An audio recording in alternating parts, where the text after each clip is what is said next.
I look at that Pinhead. If he was trying to sell me on the whole skin peel process, I'd be like, nah, I don't know about this, man. I'm all right. But this other one right here, there's something seductive about her that makes me see, and I'll be besides my horny ass. So, well, yeah, y'all can look. I already said I'll go with it. But as far as like, when I say seductive, not even in a sexual kind of way. It's just something where this character knows how to play it, where they make you think like, you getting something good. I mean, I know it doesn't look that way, but give it a chance. Right? Give it is sort of like give it a chance. Yeah, because you will feel pleasures you've never felt before, and probably like, really? Yeah, okay. I mean, no. Hold on. Tell me a little bit more, though. Yeah. I mean, I think my answer is no, but just tell me a little bit more. Can I you have a brochure I can take home? Yeah. You got a sample I could try or something? It was something about her. Her selling points are good, man.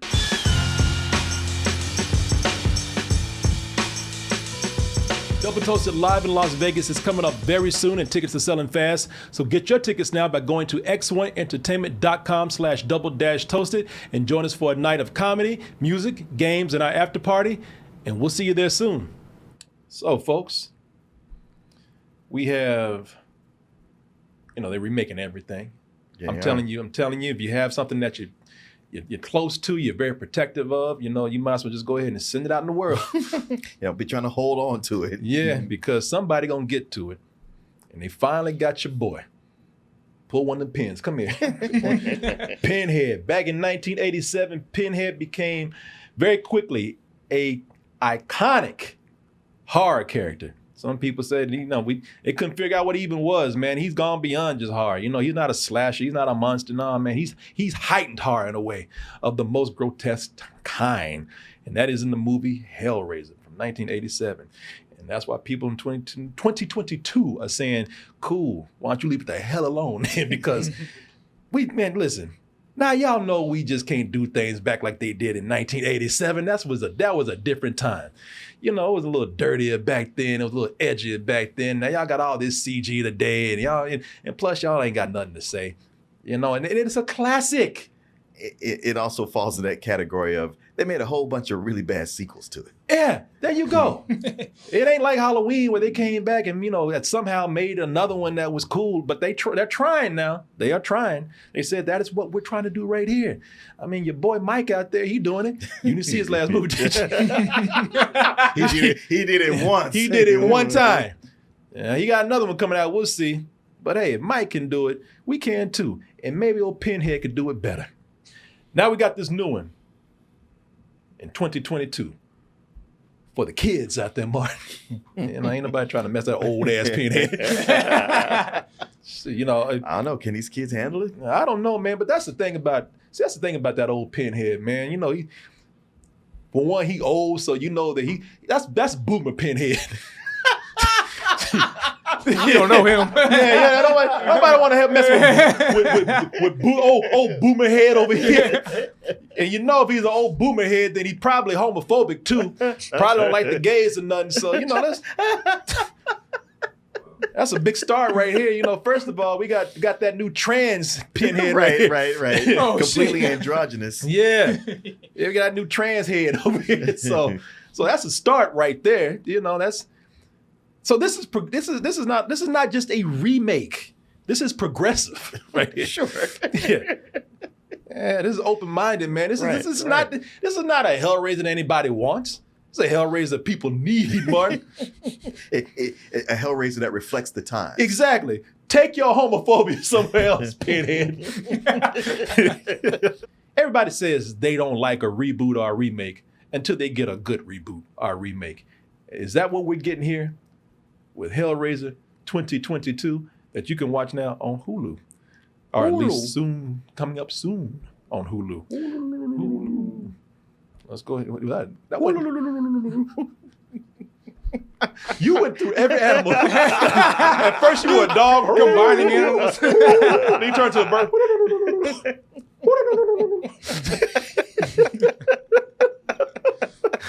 Oh, let's go and get this review for Martin loses his mind.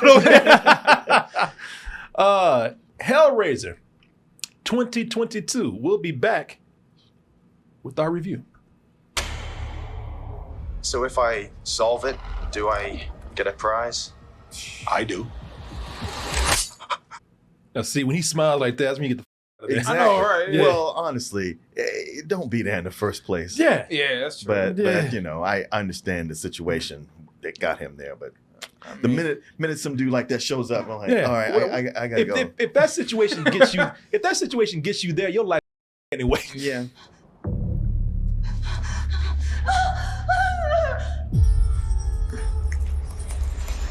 Oh, it's two of y'all. I like the way she Right, like, shit. she like, you know, for just one. Yeah. Another one like, hey. Oh shit! Well, you know what? just kill me, shit. It's time. What is it you pray for?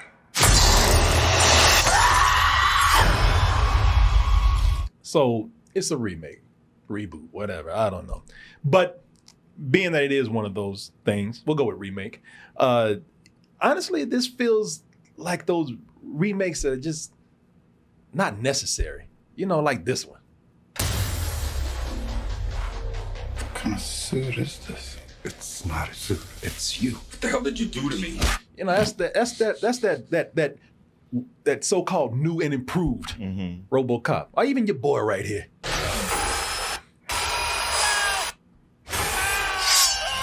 Chucky, you know, he had a reboot.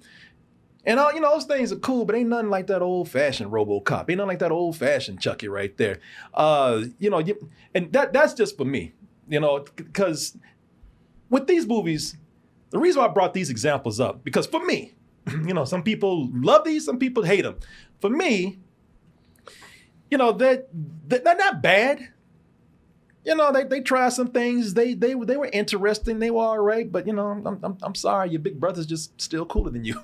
You know, it's just you're doing things that are not really that much of an improvement. Maybe visually, maybe you know, maybe you got some new hip lingo in there or something. Maybe it feels like more of the times. But these things, they you know, they're made because the studio could make them.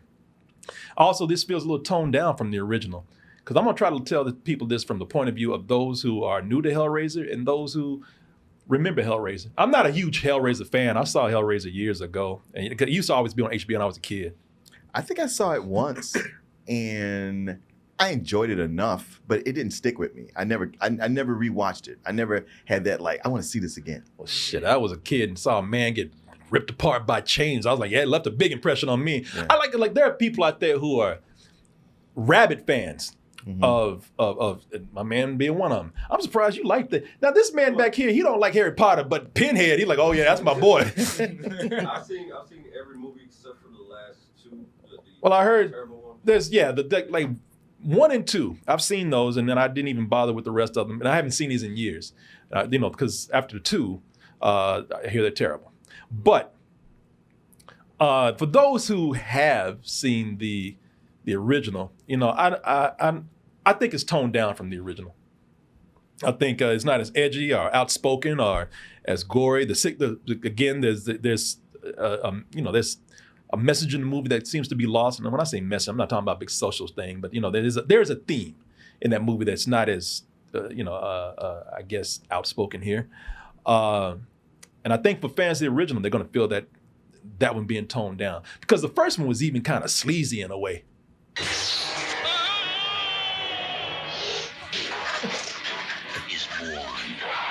You know, with that first one dealt, when I say themes, I'm talking about, you know, big nasty ass themes. The first one dealt with big Allen knows, you know what I'm talking about.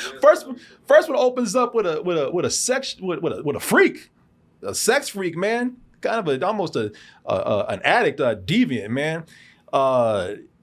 And it, you know, it deals with a lot of themes of sex, pleasure, and pain being mixed into that. And his addiction got his nasty ass torn apart at the beginning of the movie.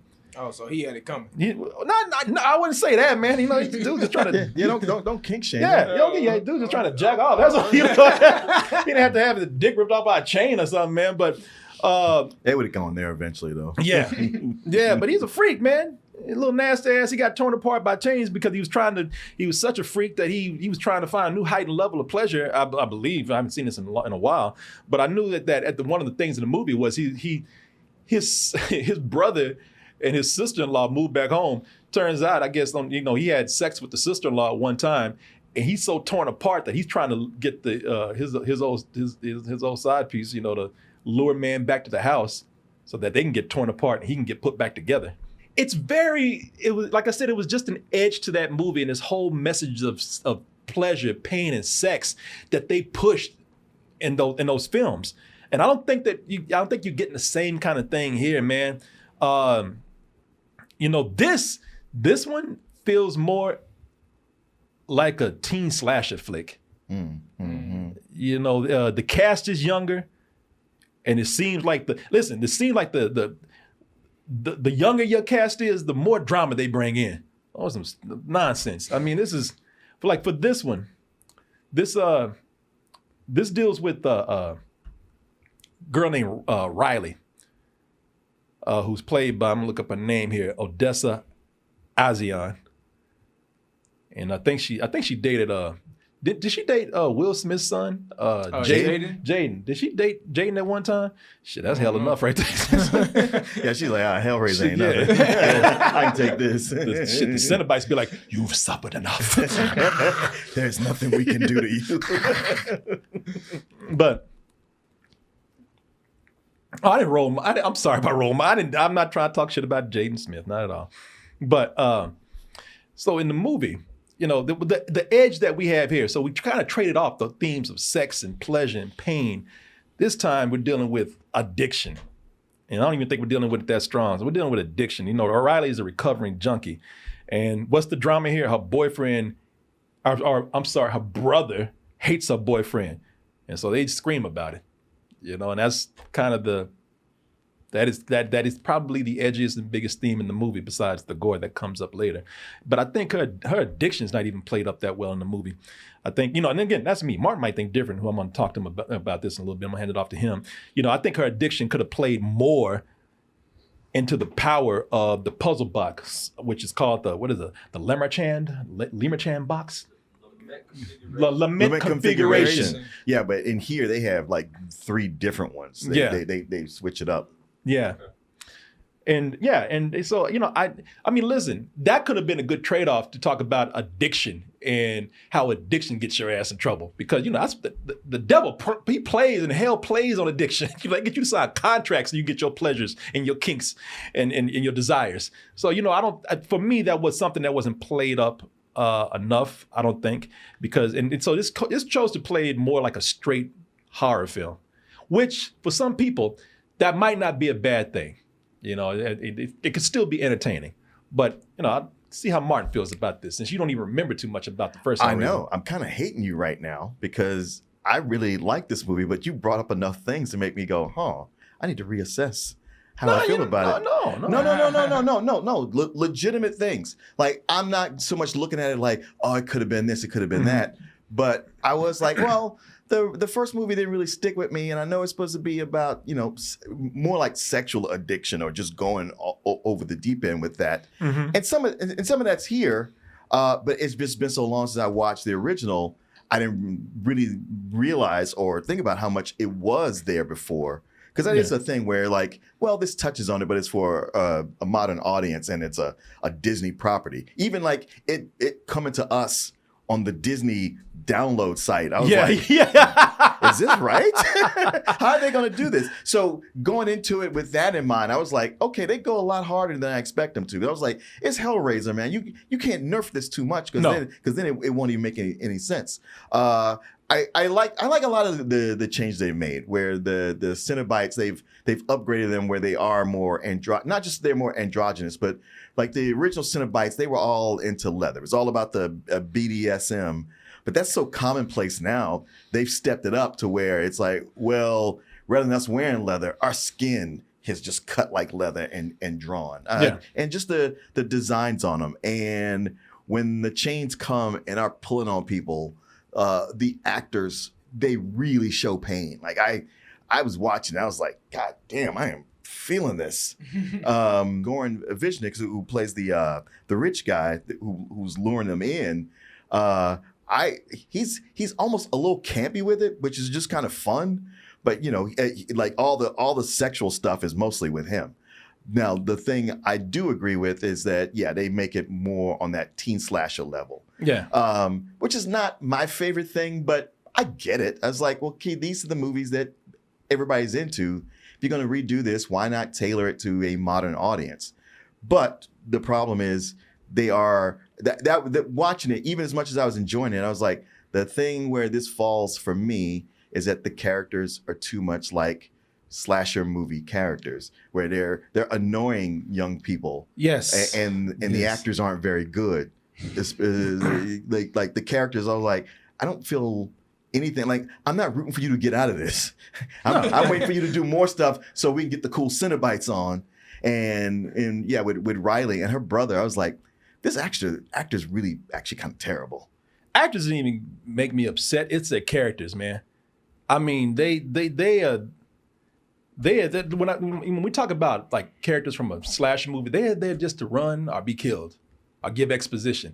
Because I didn't think the actors were terrible. I thought the characters were. And maybe terrible is even a stretch for me. I just thought what happens here is that these characters early on, I'm talking about, they give you in the first 5 minutes of the movie, maybe a little bit more, they practically give you a description of themselves. Mm-hmm. And and they hit that note and they plateau. They play that note for the rest of the movie. That's true. They do not change. That's why I say they are there to serve one function, really. That is to like get this story going and get torn apart at some point or run your ass off to make you nervous. They do not swerve at all. At all. There's nothing deep about them. When Martin said these are teen slasher characters, I'm talking about right down to the teen slasher trope things that they do that are so upsetting. Now, for some movies, it's fun. Here, it's just annoying. You know, when you got the weapon that will kill a demon and like, hey, all we gotta do is like use this and we're good. No, we still got about 20 minutes, so you better run and trip and drop that shit. I know. I'm like, how do you drop the thing that you know is the one thing that can save you out of this impossible situation? Yes. How do you drop that? And it really isn't like, oh my God, oh, we're doomed. It's like, oops. It's like, no. You up. I'll get it. And they always drop it out of reach. I know. Ooh, I can't get it. This is right there. Ooh. Yeah, man. Nobody ever like trips and then wraps their body around the thing. And really, when we get to that point where these characters plateau and they don't change, I know I use this comparison all the time, but it really is. That's what it is here. It's only a matter of time since they don't grow. They turn to the Scooby-Doo gang. They just solving clues and running from monsters. Shit, I thought they're going splitting up. And splitting up, yeah. Shit, I thought they gonna. Shit, if Pinhead didn't have all them pins on his head, they'd probably take the mask off and be like, it's old man Jenkins. Look at this shit. Like I said, man, you know, for those who saw the original, it does not expand on things too much. Like their idea of doing something that expands on the original Hellraiser, doing something different, is making Pinhead a chick. Who I admit, you know, I think I can see it. She a little fine, you know. I mean, listen, you guys, trying to get captured. I know. I'm just saying, you know, she's. Oh, they would so get you. Oh yeah. Oh no, I'd be the first one. You'd be out of there. Oh yeah. Shit, what's up, girl? But yeah, I'm just looking at it, you know. You like that? Is that pleasurable? No. Well, okay, a little bit. Yeah. Keep going. Let me see. Shit. Harder, bitch. Harder. But cut him down. But yeah, get him out of here. He's drunk. You know, she got some skin missing, but what she got, you know, she kind of working. She got them pretty eyes. It's enough for some people. It's enough for me. Yeah. You know, shit. We'll work around them pins up there. But we'll figure it out. You can't kiss her. Can you get on all fours? Okay. We can't do missionary. Kiss me. Like, no, ain't happening. But Trying to make out with a porcupine. yeah, I'll come back. I got holes in my face. Marlon, where the hell you been? What? Nothing. I ain't do nothing. come back with needles all in my skin. Shit, I got laid last night, boy. You ain't gonna believe this. Boy, shit. Man, you ain't never felt nothing like that. Man. But nah, man. I'll tell you, I do like the actress that plays her, and it's a trans actress, and I do think she plays her well, or plays him or it well, or they well, because it is very androgynous. It's like the Ezra Miller demons and shit over here. I don't know what pronouns they're using. It's Jamie Clayton. They alter her voice, and what I like about her, she is more of an androgynous approach to the character, and I will say that adds a more alluring quality to the character, I think. You know, the original Pinhead, now, you know, respect. He's a badass. I like old Pinhead. Shit, there was even a point where he was turning to Freddy Krueger and start practicing his comedy material in some of the movies, man. What? Yeah. Yeah, third one. Jesus Christ. Not quite. He should have just looked at the owners and be like, yeah, you know, I get it. Oh my god. That Yeah. Just like the rest of them damn sequels. Yep. Like Chucky. Yeah. I look at that Pinhead. If he was trying to sell me on the whole skin peel process, I'd be like, nah, I don't know about this, man. I'm all right. But this other one right here, there's something seductive about her that makes me see, and I'll be besides my horny ass. So, you know, well, yeah, you know, y'all can look. I already said I'll go with it. But as far as like when I say seductive, not even in a sexual kind of way. It's just something where this character knows how to play it, where they make you think like, you know, you getting something good. I mean, I know it doesn't look that way, but you know, give it a chance. Right? Give it. It is sort of like give it a chance. Yeah, because you will feel pleasures you've never felt before, and probably like, really? yeah, okay. I mean, no. Hold on. Well, tell me a little bit more, though. Yeah. I mean, I think my answer is no, but just tell me a little bit more. Can I You have a brochure I can take home? Yeah. You got a sample I could try or something? You know, yeah, it was something about her. Her selling points are good, man. But outside of that, you know, like I said, it's a younger cast. And not only do you have a trans Pinhead, but you have a cast of gay characters. And again, great for the representation. But I don't feel like there's anything much after that. It's them saying, hey, look how progressive we are, instead of progressing the actual property itself. Instead of like doing something different with this and expanding on it. Because they don't expand on it. Now, you know, for those new viewers out there who are watching this, who know nothing about Hellraiser, and you don't care, still, I don't think that this is much outside of a monster movie. And you know, when I say that, I'm talking about, you know, it's a certain genre category of monster movie. This is the monster movie where, you know, you have the people trapped inside of a house, a building, or whatever, while the creatures are outside holding them under siege. You know, something like Night of the Living Dead or something like that. You know, name any zombie movies or creature features out there that do that. You know, it's something like that. But I will tell you this: when the Cenobites do arrive, it does start to pick up a little bit more for me. You know, those are the real stars of the movie, man. You know, they're still being very creative, you know, with peeling skin back.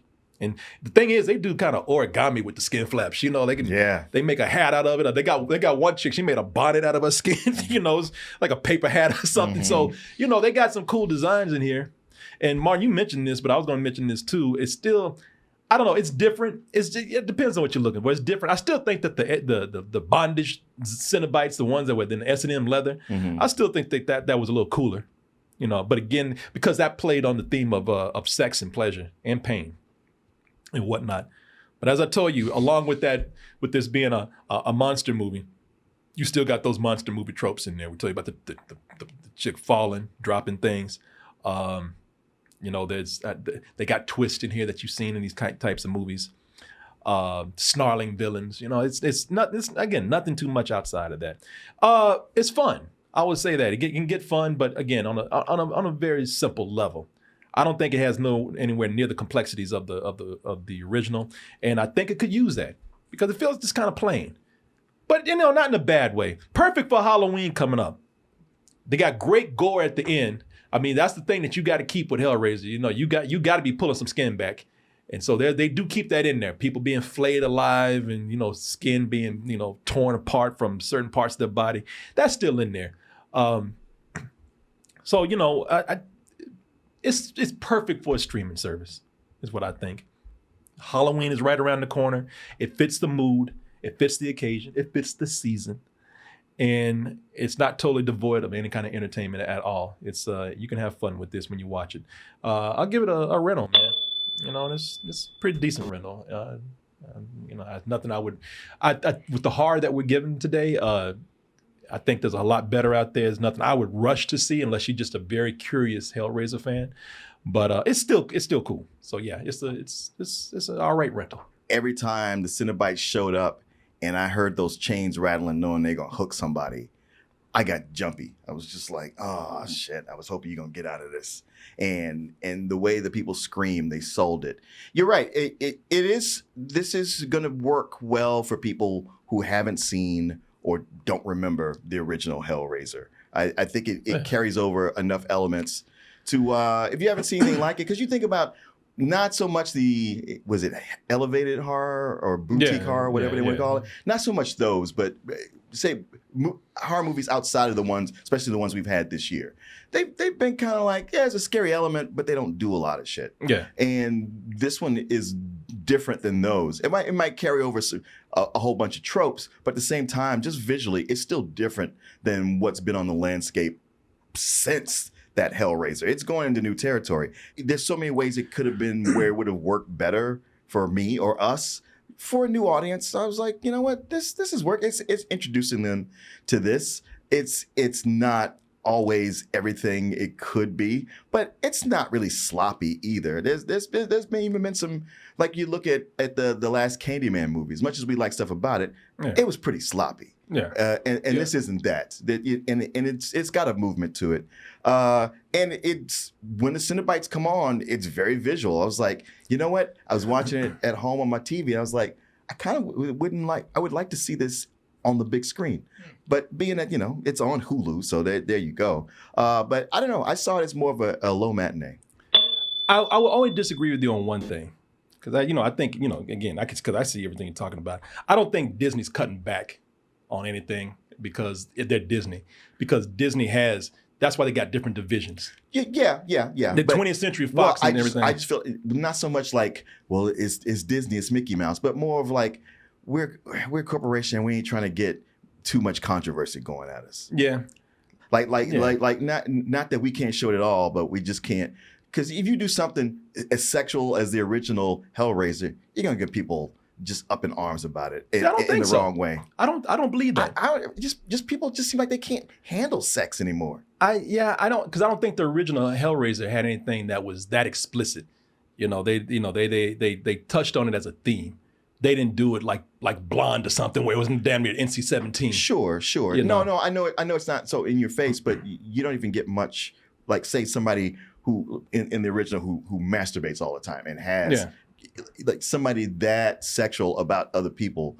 Everybody wants to condemn it. Nobody can just look at it like say, hey, the movie's not even the movie's not saying it condones this. It is condemning it, but they're like, nah, they put it in there. That's bad. Yeah, I only say that because I think people, if they put it out there, people are not going to say anything. But we'll see. I don't know. I don't think Disney needs to pull back or anything. That's why they have all these different. I don't think they do either. But a lot of times they think they do.